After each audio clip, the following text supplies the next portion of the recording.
আপনারা দেখতে পাচ্ছেন রেমাল ঘূর্ণিঝড়ের কারেন্ট অবস্থান। এটি ল্যান্ডের খুব কাছাকাছি চলে এসছে।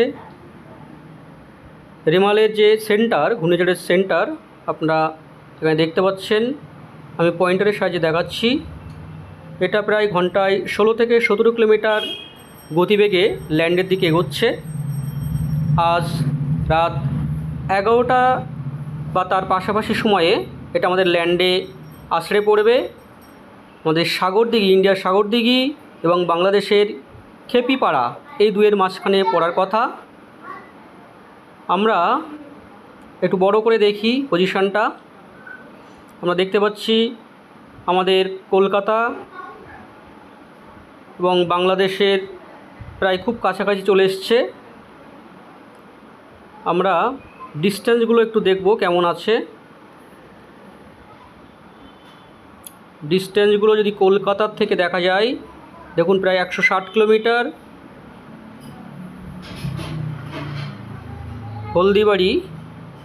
হলদিবাড়ির থেকে প্রায় 67 কিলোমিটার।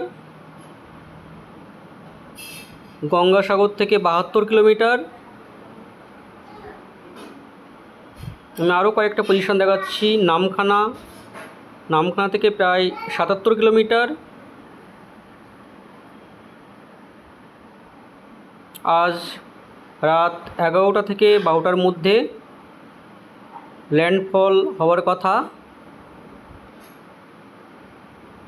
যখন ল্যান্ডে পড়বে এর গাস্টিং ভেলোসিটি 140-এর কাছাকাছি হওয়ার কথা।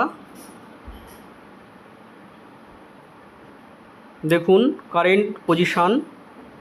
রেমাল সাইক্লোন, যেটা বঙ্গোপসাগরে উৎপত্তি হয়েছে গভীর নিম্নচাপের ফলে।